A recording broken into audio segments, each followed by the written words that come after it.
What's up, I'm Karl, and in this video I'm going to show you how you can use Storyline to go in and cover up any confidential information. So for example, if you're doing a screen recording of an HR system and it has like actual HR employees in there with their actual salaries and addresses and things, I'm going to show you how you can use Storyline to go in and edit that information and cover them up and keep them hidden.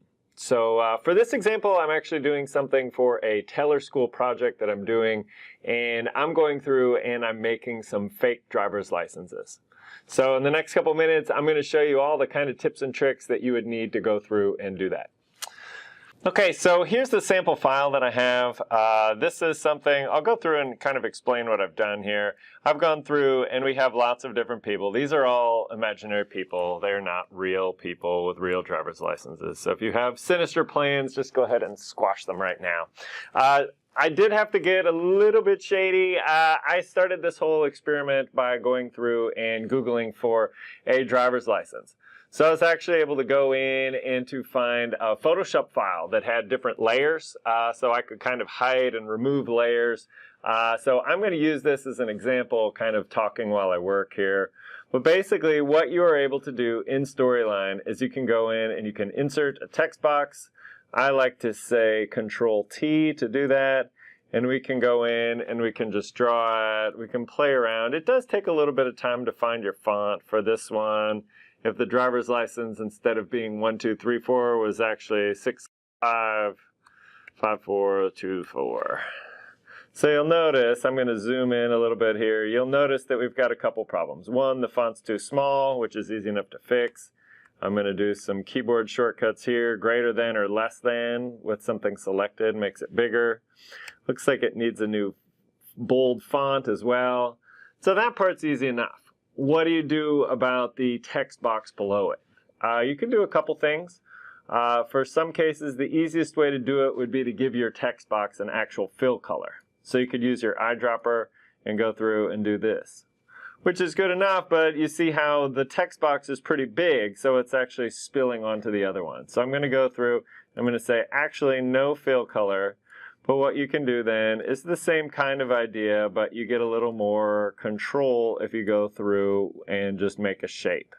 So I'm going to go through here and I'm going to do the same basic thing. I'm going to go in and do the fill color. And then you have this great palette right here. You see this? It's really wonderful that I can go in pixel by pixel and scoot it to the left, to the right, left, right.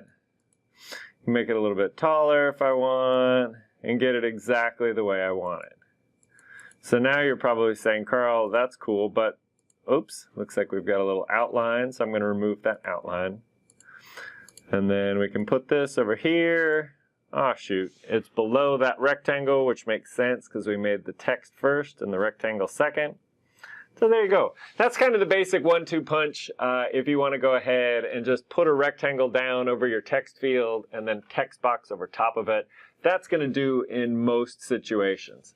The rectangle is nice. You can actually even go in and lock it so that later on when you're going through and editing, if you have 20 characters to make, then you could go through and make sure that those text boxes are always hidden. But yeah, this size and position panel really is your friend. Now what I've ended up doing since I had a Photoshop file is I actually went through and used Photoshop to actually go in and to hide the different layers. So what I've done is the same sort of idea with Photoshop, that I was able to go in and to remove them all, and then now I've just got text boxes in Storyline. So as I'm making lots of different characters, it's really easy for me now, since I did the Photoshop work up front, to go and hide everything, that I can just go in and type in, you know, updated expiration date, sex, height, weight, all those kinds of things.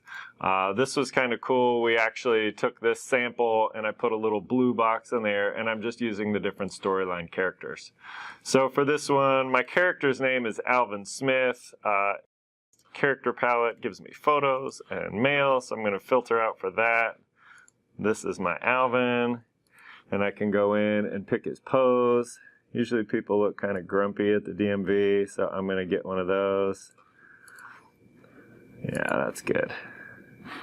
So now we see it's off a little bit, so I'll go in there. Then you'll see here in this section that we'll need to crop it out. These different poses are different sizes, so I'm just kind of showing you how we can do that.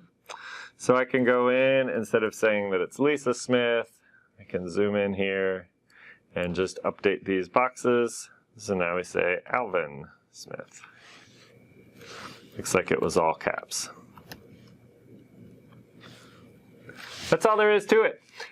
So basically, work with those rectangles, work with your boxes. The format, size, and position tool is really what you need to know.